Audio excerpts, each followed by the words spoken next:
canal Dicas e Manejos com Rodrigo Durães.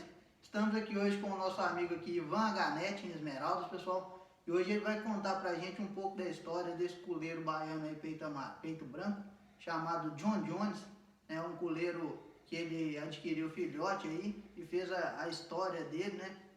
Inclusive ele fala com a gente aqui que é o culeiro John Jones que fez a história do Ivan Ganete, né?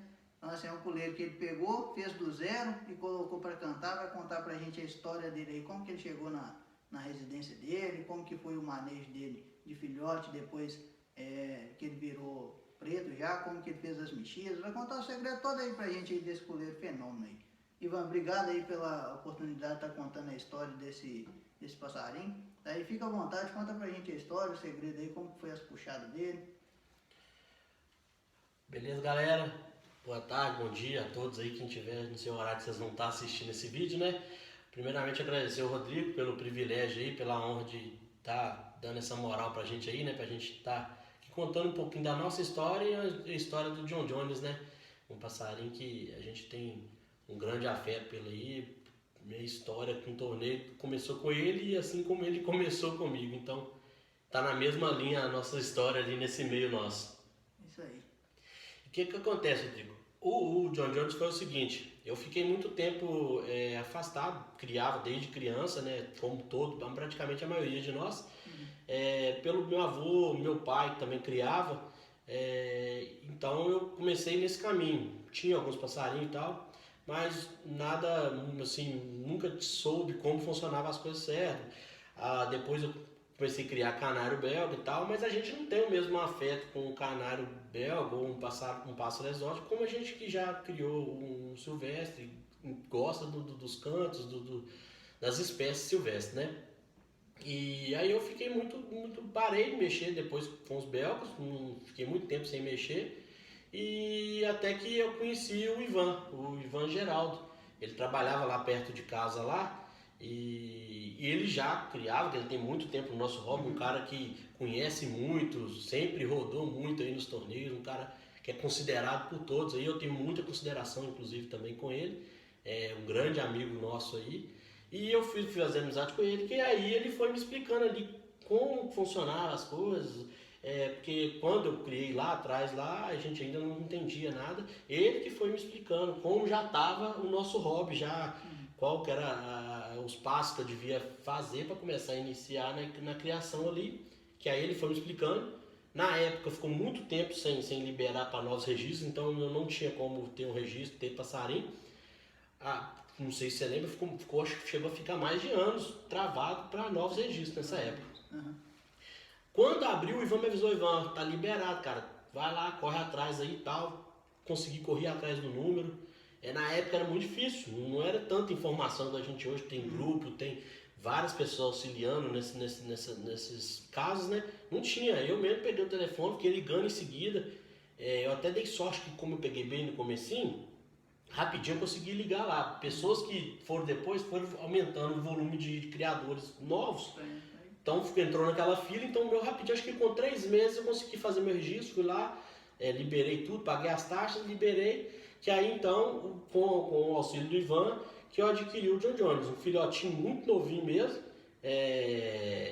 Ele já cantava, porque até então eu gostava pelo canto, procurei isso primeiramente, o canto. Não sabia que ele ia se destacar pela fibra, eu procurei um passarinho de canto. Tanto que hoje, pouco tempo depois, ele mudou o canto, ele não tinha aquele canto perfeito. Quando eu apanhei ele tinha esse Tuiuti 00 muito bonito, muito limpinho, e ele era muito novo. Aí que eu fui aprendendo e tal, o Ivan sempre me explicando, me ensinando, né? Eu também sempre fui muito curioso. Na época não tinha tantos canais no YouTube, não tinha, acho que estava bem no início do WhatsApp, não tinha tantas coisas, a gente tinha muita coisa no Facebook, eu era aí já no final, mas ainda tinha o fórum Trincas e Culeiros lá. Eu lembro muito da história do ponto 40 do Luiz Otávio. Foi uma história que eu vi lá no fórum Trincas e Culeiros. Esse fórum Trincas e Culeiros, a galera que vem lá de trás, era onde você tinha acesso às informações de resultados do torneio, era nesse fórum. Mas aí como a gente começou com esse negócio de WhatsApp, então assim já começou a ter grupos que aí que a gente foi ampliando a nosso conhecimento, né, sobre as aves, sobre manejo, e o Ivan me ajudando, me conduzindo. Que no primeiro, quando ele era novo, não tinha como eu já puxar ele de início, né, Ivan me explicando, e eu fui mexendo com ele. E ele destacando, cantando muito em casa. E ele, quando ele estava pardo, você chegou a fazer algum manejo com fêmea ou ele era não. Puro, deixava ele só cantar mesmo de filhote? Puro, porque eu não sabia ainda. Eu não sabia que tinha que acasalar, tinha que fazer um manejo. Não sabia. Também nessa época aí, a fêmea também era muito mal vista, né? Quem tinha passarinho femado... Não, eu falo muito com a galera, quando eu morava em BH, na região do Barreiro lá, a galera tinha muita relia na rua lá. Todo domingo de manhã a galera juntava lá e fazia uma relia lá. Só que na época era muito trinca-ferro. Entendi. Ninguém dava muita trela pra culeiro. Era trinca-ferro, um curió, um tico-tico. Mas era muita relia e trinca-ferro. Se os caras soubessem que na sua casa tinha uma fêmea, cara, isso era motivo de chacota. Essa é pra você ver, o pensamento lá de trás era esse. Os caras queriam, era pura fibra. Os bichos não tinham tanta velocidade igual tem hoje. Mas aquilo ali os caras punham lá 7 horas da manhã, que ele ia até meio-dia e o pau quebrando.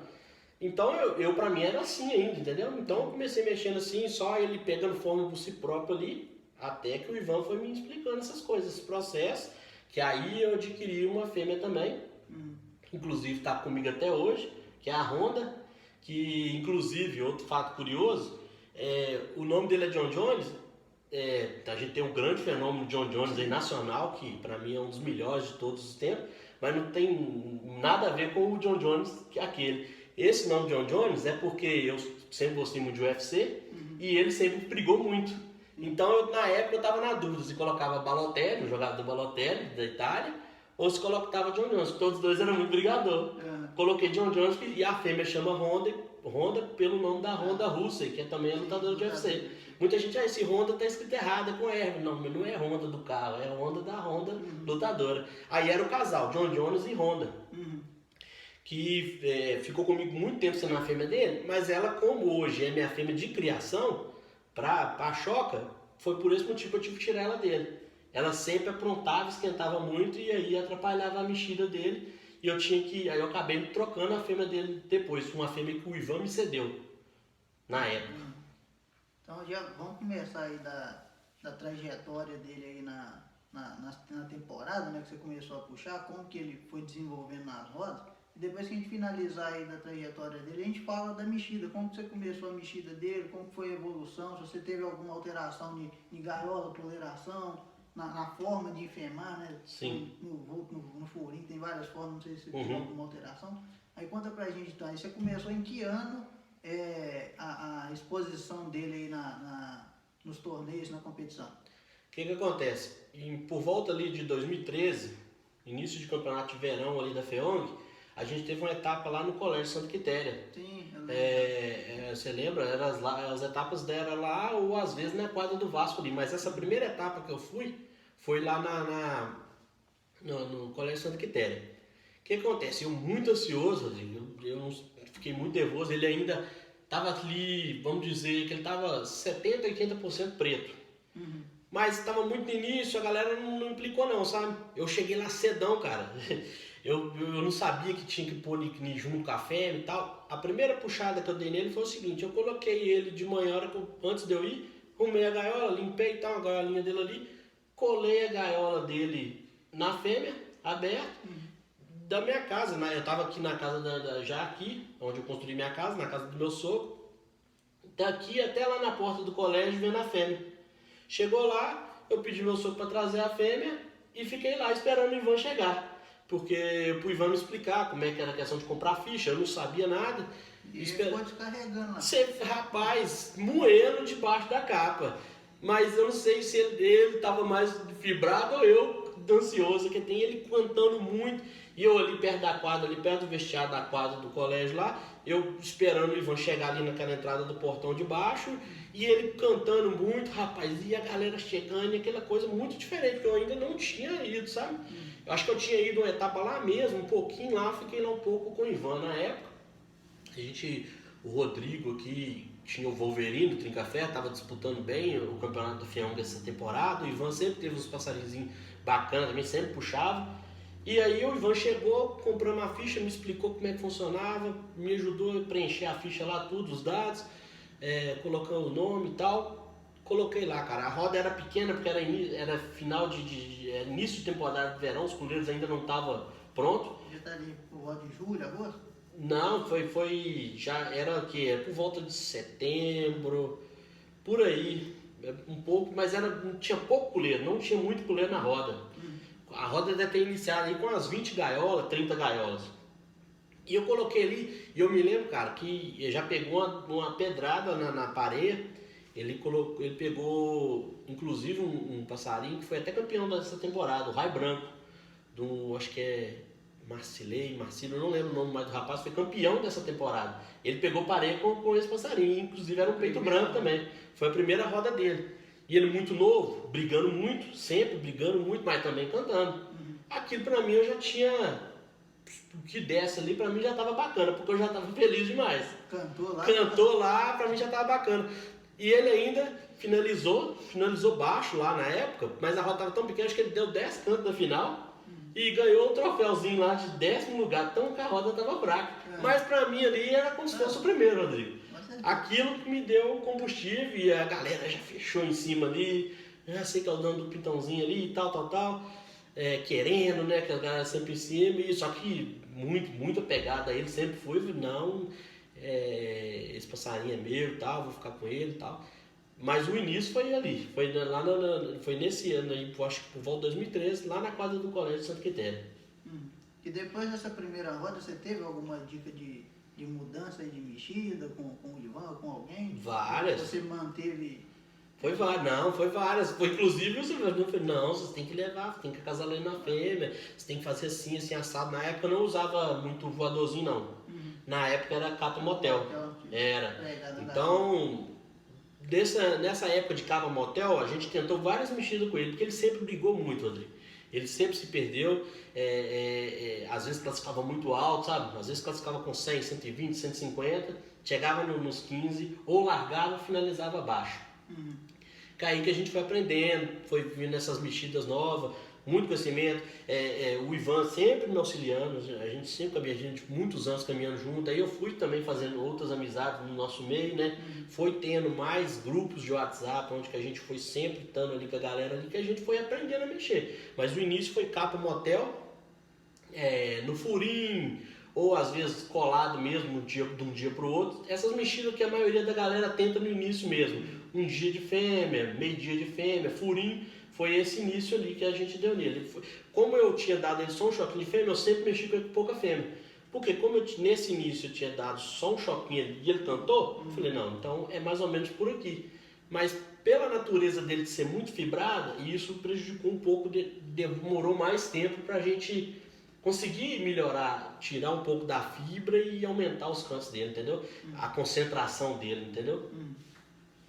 Mas aí então você foi trabalhando e quando você chegou por exemplo, no auge dele, como que estava a mexida dele nessa época aí? Sim. Você foi tentando a capa motel, depois você passou pro voadorzinho? Como é que... Isso, exatamente. Aí a gente sempre tentava essas mexidas com capa motel, aí que entra a questão. Que outro ponto foi o que eu te falei da Honda, que eu tive que tirar a Honda da mexida dele. Ela era muito quente. Muito quente. E ele sempre muito cantador, ele precisava de uma fêmea que dava atenção a ele, uma fêmea que chamava em casa, porque a moradia dele era o seguinte, colado na fêmea, semana toda, mas sem ver. Um papelãozinho assim. Ele ficava a gaiola dele de um lado, a gaiola da fêmea de um outro, e ali. Só que a fêmea tinha que estar piando pra ele tinha que saber que a fêmea estava ali. Então, ele precisava de uma fêmea ativa, uma fêmea quente, vamos dizer assim. Só que ela não podia chegar no ponto de pedir gala, que aí começava a complicar pro lado dele. A Honda sempre foi uma fêmea muito ativa, chamava, fazia muito barulho perto dele ali e ele mantinha ele quente. E ele sempre cantou muito no prêmio, ele canta muito. Daí ela começou a aprontar, nas puxadas ela começou a pedir gala, começou a deixar ele muito se perder. Foi aí que eu fiz fazer o seguinte, vou trocar a fêmea. Muita gente não gosta, né? Não é o primeiro passo, mas a hora que eu vi que não ia ter outro jeito, eu vou trocar a fêmea. Que aí eu encostei a Honda e comecei a colocar essa outra fêmea nele, que aí parece que foi nascer um pro outro, sabe? Era uma fêmea muito bonita, que o Ivano passou, uma fêmea bem mascarada mesmo, muito marcada, do bico bem azul, sabe? Uma fêmea muito bonita, que também era muito quente, mas não aprontava fácil. Não aprontava e também a gente veio fazendo esses conhecimentos, né? Tendo os conhecimentos que, não coloca ninho para fêmea, não deixa a fêmea mais quieta, para evitar dela aprontar tão rápido. Porque um passarinho cantando 24 horas no ouvido dela ali, colada direto. Todo final de semana ele vai pra mexida com ele. A hora que ele via a fêmea, ele ficava louco, Rodrigo. Então ele ia em cima, aquele choque ali já faz com que a fêmea perde gala, né? Mas essa fêmea demorava muito a aprontar, mas sempre chamando muito, que era o que ele precisava, de uma fêmea chamadeira do lado dele ali direto. É o que. Aí que eu fui acertar o ponto. Então esse aqui é o caminho. É uma fêmea ativa, morando do lado direto. E ele morava sozinho, sem parceiro? Não, aí eu tinha mais passarinhos, eu tinha outros casais. Aí que veio outra coisa que eu vi que estava prejudicando ele. Ele ainda estava oscilando. Ele furava as rodas, mesmo para mim. Você mudou a fêmea dele e o tempo de fêmea? Porque você falou que ele ficava a semana toda. Sim, isso ele morava a semana toda. No final de semana, ele entrava na fêmea no domingo de manhã com uma cega no voadorzinho. Tá, vamos explicar aqui pra galera. A gente tá aqui com um voadorzinho de mexida, pessoal. Esse aqui não é o voador dele, não. É só pra ficar de exemplo pra vocês. Por exemplo, fica. Opa, Ivan, acho que eu tampei você. Não, vai dar pra você sim. explicar aí. O que acontece? Ele ia pro voador com 2 ninhos, um de um lado e do outro, um ninhozinho lá pra fêmea, e com uma divisória, aqui tá no vulto, tá um TNT, mas era uma divisória cega mesmo, uma chapa. Tipo uma madeira. Era duas, tinha uma chapinha de metal, igual a do fundo, e uma divisória de grade. Ele ia nesse voador tampado mesmo, com a fêmea no sábado de manhã.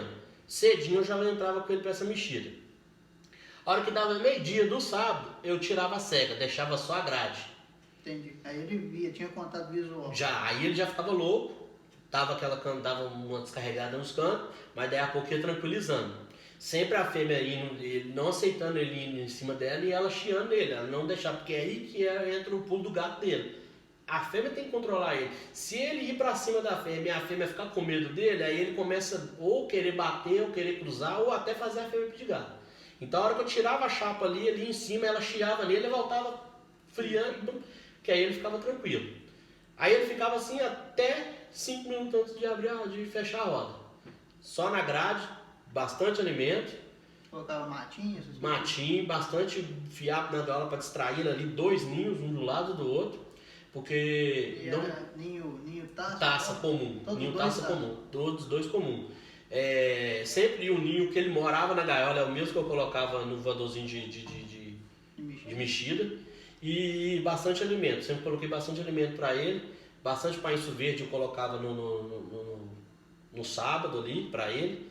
E variado mesmo a comida para ele se abastecer bastante ali. Porque para evitar dele. Porque ele nunca foi um passarinho de parar para comer, não. Na roda não. Ele é tão pilhado ali de briga na roda que o negócio dele era brigar e cantar na roda. Ele nunca foi de ficar parando no coxo e comendo, não. Se ele parasse para comer, ele tava alguma coisa, tinha dado errado na mexida. E esse aí era o ponto dele que você acertou para ele dar a cantada. Bom, qual foi a cantada que ele deu assim? Dessa parte, quando a gente chegou nesse ponto de acertar a mexida, de fazer essa mexida e ele já estava analisando, aí ele começou a não classificar tão alto, mas sempre naquela média dele, 100, 90, 80, e sempre já começar a finalizar acima do 100. Então ele teve várias cantadas aí, acima de 100, 130, 140. Eu não vou saber poder te falar assim qual foi a maior comigo, mas eu acredito que foi em cerca de 150. Com o Netinho, eu acho que ele chegou a chegar no 160 com o Netinho. Depois que eu vou contar pra galera, porque ele foi pro prédio do Netinho, no final de uma temporada. Aí então ele ficava a semana toda, fazia esse manejo com o voadorzinho. E aí você contou que teve um detalhe que ele morava com outro, você já estava com outros passarinhos. Isso. Eu vi que também estava sendo prejudicial para ele. Estava disputando. Ainda estava prejudicando ele. Aí tanto que eu conto para todo mundo, eu parti do princípio que ao dia que eu abri mão dos outros passarinhos para me dedicar só a ele mudou bastante. Ele começou realmente a render, a cantar bem nos 10, nos 15, porque não ficava disputando tanto dentro de casa, entendeu? Então, como você falou, ele era cantador a semana toda. Aí ele diminuiu um pouco de cantar. Sim. A hora que eu tirei, eu fiquei só com ele em casa, aí sim, eu acho que foi que ele chegou no ponto. Porque a mexida já estava certa, só que ainda estava disputando muito em casa. A hora que eu tirei os outros, deixei só ele, aí a coisa engrenou, entendeu? Entendi. Porque ele teve uma sequência boa. A gente, onde ia, na época a gente tava rodando muito, porque foi antes de ter os clubes aqui de Esmeralda, então a gente tava rodando muitas etapas aí da FEONG, a gente ia pra todo lado, a galera aqui de Esmeralda ia toda, então a gente sempre tava saindo na foto com ele ali. Entendi. E a gaiola de roda, desde o início, como que era a puleração e como que você finalizou a puleração dele para falar assim, não, eu tive que colocar essa puleração aqui por algum motivo. Por exemplo, eu sei que você contou que ele era muito fibrado. Sim. Teve algum detalhe na puleração que você teve que fazer que fez ele render mais? O que acontece? Como todos, a hora que quando a gente inicia, você me inicia naquela puleração clássica ali, né, Rodrigo? 3 em cima, 2 embaixo, a gente sempre começa por aí. Só que também com essa questão do... Deixa eu ver se dá pra galera ver aqui. Com essa questão da gente ir aprendendo com a turma, né, com os amigos, a gente... tem que ajustar isso, aquilo, outro ali, que também a gente ajustou o empoleiramento dele. Que era o quê? Sempre tentar travar ele na parte de cima da gaiola, para evitar dele ficar vendo demais a parede e se perdendo. Porque o que acontece? Tinha hora que ele estava parado no puleiro do meio aqui, Rodrigo, a hora que a parede vinha aqui do lado de cá, ele já vinha louco para brigar. E parava de cantar. Porque ficava brigando de chegar, prender aqui e ficar fibrando. Então, sempre desse modo aqui, arqueado por cima, alto, mais ou menos dessa forma que está aqui mesmo. Eu só bem colado aqui na lateral da gaiola para ficar desconfortável, para ele sempre voltar para trás. Ferro mesmo, né? Você vai lá, exatamente. Colado aqui para quê? Fica desconfortável, então ele fica muito tempo aqui. Por quê? Quando ele rendia mais, era nos 3 do meio aqui. Entendi. E aqui a lateral era vazada assim? Eu nunca usei ela fechada toda não. Porque também ele precisa daquele gás da parede ali para estar sempre mantendo. Mas a questão era mais travar ele em cima, para ele não ficar livre, nem para ficar voando muito, e também para ele não ficar se concentrando demais. A gente até brinca que tem alguns vídeos que ele parava muito nesse ou nesse e punha o pé aqui na tala, olhando pro marcador. A hora que ele fazia isso, você podia preparar que ele ia soltar canto. A gente brinca demais isso, o Ivan recorda muito disso, a galera. Ele parava em um desses 2 puleiros e punha o pé de uma da tala aqui, olhando pro marcador. Aí podia preparar a caneta que ele ia começar. Mas sempre desconcentrava muito, até chegar na parte dele de acertar ele totalmente, ele sempre desconcentrava muito, mas por causa da briga. Entendi. Aí a forma então que você achou de travar ele, nem foi mexendo muito no tempo de fêmea, não, foi arqueando isso, travando ele em cima. Travando ele em cima aqui da parte de cima do puleiro. A alimentação que eu colocava, igual eu te falei, nunca foi de parar para comer. Então eu sempre colocava verde em um e alpiche no outro, painço verde em um e o bebedozinho aqui na parte de trás. Colocava alguma fruta aí, alguma coisa? O pepino e o milho. Normal. Essas coisas eram muito básicas. Pra você ter ideia, tinha vezes que ele nem tomava banho. Ele não vinha tomar banho, eu por cima, por embaixo, mas não é que ele não tomava banho porque ele não gosta, é porque ele ficava tão pilhado ali na roda que ele não saía da briga ou de cantar, entendeu? Ele sempre foi muito elétrico, muito pilhado. Entendi. Então aí você acabou de puxar ele, aí você ia contar agora a história que você precisou, né, transferir por... Exatamente. Aí, quando a hora que ele chegou, a gente fez um bom campeonato aqui no antigo clube aqui da Acato, né? A gente tinha um torneio bacana. Primeiro tinha uns torneizinhos que a gente fazia só a nossa turma aqui lá no Maria Ribeiro, depois veio fundar o clube aqui na Acato pelo Rogério. Então, a gente fez um bom campeonato ali, da galera nossa, que aí no final da temporada eu ainda estava construindo minha casa aqui e veio a oportunidade de eu transferir para o Letinho, que aí o Letinho deu uma boa sequência nele. Na época eu estava precisando, eu estava mexendo com obra, não estava dando muita sequência, estava muito focado em terminar minha casa, em mexer, que aí que surgiu a oportunidade, que aí que eu transferi ele para o nosso amigo Letinho, que também deu uma continuidade nele, deu bastante cantada com o Letinho, em vários lugares que o Letinho puxou ele, até 2021 que ele voltou para mim. Tá. Então o Letinho puxou ele a temporada e você até comentou que ele deu parece uma cantada acima do que ele tinha cantado com você. Você acha que o Letinho fez algum ajuste ou simplesmente foi maturidade dele mesmo? Eu acho que foi simplesmente foi a maturidade dele mesmo, que Ele é um passarinho hoje que está com uma meia idade, né? Mas ele foi melhorando cada temporada. Eu acho que a sequência, a condição de ficar ali sozinho e dando uma sequência nele, foi fazendo com que ele fosse melhor. Porque potencial a gente sabia que ele sempre tinha, né? Para dar essas cantadas. E ele sempre classificava alto, igual eu te falei, ele sempre classificava acima de 100, 120. Já teve classificação dele acima de 150 já. Então a gente sabia que ele tinha um potencial para dar essas cantadas boas, né? Até mais que ele não chegou ainda a dar. A gente, hoje eu não puxo ele tanto, mas a gente sabe que se a gente der uma sequência, der outras condições, de ele ficar sozinho, ele pode vir cantar mais do que ele já cantou, entendeu? E durante a temporada ali, quando ele estava com você no auge mesmo, quando você chegou nesse ponto, como que era a alimentação dele, né, durante a semana? Você fornecia alimentação à base de sementes, extrusada, alimentação que eu falo também de verdura, né, legumes? Sim.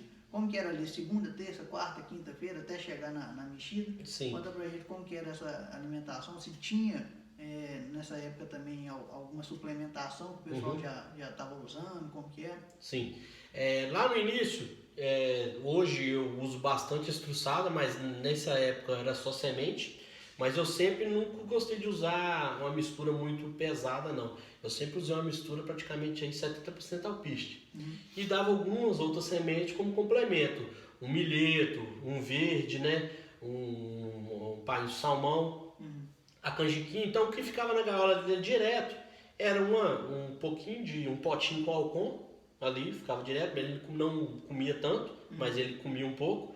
A canjiquinha também direto, o osso de cibre, um mineral ali também direto, e essa mistura de sementes ali também diariamente. Aí 2, 3, 4 vezes na semana colocava um legume, uma verdura variado para ele. A única coisa que eu só colocava na mexida era sementeira verde, eu só colocava durante a mexida. Eu não gostava de... Capim, então, só na mexida? Só na mexida, eu não gostava de colocar durante a semana, não. Mas o trato dele era variado durante a semana. E suplemento, você dava algum? Na época a gente usava muito Protovit. Sim. A gente sempre iniciou muito com Protovit, usei muitos anos, no início lá usei muito Protovit dos anos. Depois, que eu até te falei, a gente seguiu um protocolo que usava o Glicopan, o Emolitan e o Hidrovit. Então eu tinha a sequência certinha ali para usar. Aí, então, e depois eu vim usar o Fertivit no lugar do Protovit. Mas no início foi Protovit e depois o Fertivit. E como que você fornecia aí essa suplementação? Por exemplo, chegou a época de muda. Sim. Você tinha alguma suplementação na muda ou era só temporada? Aí conta pra gente, na muda eu dava, por exemplo, Emolitan, não sei qual que você dava. Sim. E como que você fazia esse manejo com ele? Depois que ele secava a muda, se você entrava com algum suplemento para ele aprontar, alguma coisa assim, conta pra gente aí. Não, eu sempre quis deixar, eu sempre usava só na época da temporada. Eu deixava o apronte dele ali por conta própria. Assim que eu via que ele já estava começando a aprontar ali, que começava a entrar ali, na época que eu usava o Protovit e depois o Fertivit. Eu sempre usava depois que ele já tinha aprontado por conta própria. E na muda também, eu nunca, igual tem muita gente que tem algumas coisas para usar para entrar na muda, não. Eu esperava ele entrar na muda por conta própria. Fazia o manejo desses medicamentos como manda mesmo ali durante a muda, igual o Emolitan, durante a muda ali, e o Glicopan e o Hidrovit durante a temporada, entendeu? Mas para fazer ele entrar na muda e nem para ele sair da muda eu não usava nada não, entendeu? Saindo de muda ali. Deixava ele aprontar por conta própria. E aí na temporada, tinha dia da semana que você usava esses produtos? Tipo assim, sexta-feira eu entrava com Glicopan, alguma coisa assim? Sim, tinha todo agora, como tem muitos anos, eu não vou saber de falar qual que era sempre certinho, mas eu seguia todo certinho ali a questão do Hidrovit, do Protovit e do Fertivit, era mais no final de semana, no pré-torneio, e os outros na manutenção durante a semana. Entendi. Não, show de bola. É isso aí, pessoal. O Ivan Garnett contou pra gente um pouco aí da história do John Jones, né? Um coleiro que foi feito aí de zero a estaca, né? Desde filhote com ele até virar adulto, e uma parceria aí a longo prazo de sucesso. E espero que vocês tenham gostado desse vídeo, pessoal. Se gostou, deixa o like aí pra gente. Se inscreve no nosso canal, que toda semana a gente coloca vídeo novo pra vocês aí. E no mais é só te agradecer mesmo, Ivan, pela oportunidade aí de estar contando a história, todo esse manejo aí que foi feito com ele, né? Acho que o vídeo foi muito produtivo pra gente. Mas no mais é só agradecer mesmo aí pela oportunidade. Ô, Rodrigo, eu que agradeço, né, pela oportunidade, igual eu tinha falado, de contar a história desse pássaro, que pra mim como faz parte da família mesmo. Então é uma honra estar podendo contar um pouquinho, né, do que a gente faz. Eu acho que no meio de criação ou torneio, eu acho que a gente ser básico ali é o que realmente vai te trazer os resultados. Então ele foi praticamente, vocês podem ver aí que a gente foi básico no manejo dele. Hoje em dia a gente tem várias mais outras informações, então eu acredito que só veio para agregar. Então, como foi o início mesmo, vocês podem ver que foi o início básico, quem estava aprendendo e foi caminhando junto ali. Foi uma honra poder contar para você e para a galera aí de casa aí. Assim, hoje tem várias mexidas aí que o pessoal faz, né? Diferentes, assim, mexidas mais difíceis de fazer, outras mais simples. Essa mexida a gente pode falar que é um pouco simples, mas a gente vê que ali o básico mesmo de praticamente todos que tiveram resultado é o quê? É você manter ali uma boa alimentação, manter a ave com a saúde boa para ele poder, né, dar resultado bom. E a questão do dia a dia também do pássaro é muito importante. Pelo que eu tenho conversado com o pessoal, a maioria que tem bom resultado é pássaro que fica mais tranquilo durante a semana. Exatamente. Então assim, a forma que você vai deixar ele, a forma que você vai deixar ele tranquilo aí é cada um, né? Você vai travar com outros parceiros, você vai fazer a submissão, você vai fazer ali o prego dele para a fêmea, aí vai de cada um. Mas eu acredito que o importante para ter um bom rendimento é o pássaro ficar tranquilo durante a semana sem estar ali desgastando ali, reliando com outros pássaros, né? Sim, com certeza. E assim, ele sempre vai te mostrar. Ele sempre vai te mostrar ali qual que é o caminho. Igual eu te falei, a gente foi seguindo aí o caminho que ele mesmo ia mostrando pra gente. Observar, aprender com ele mesmo, entender como é que... Porque é uma vida e ele vai te mostrar como é que ele quer que conduza a vida dele ali, né? Claro. Então é isso aí, pessoal. Valeu, obrigado galera. por todo mundo aí. Espero que vocês tenham gostado. Abraço aí, fica com Deus. Tamo junto.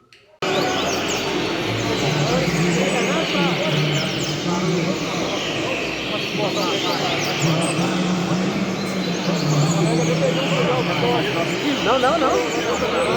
Não, vai acompanhar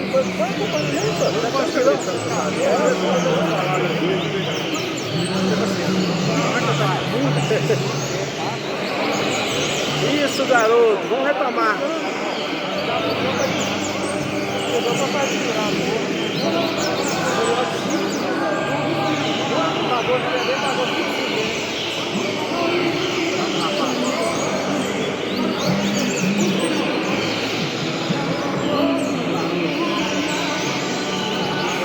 Vamos mais um.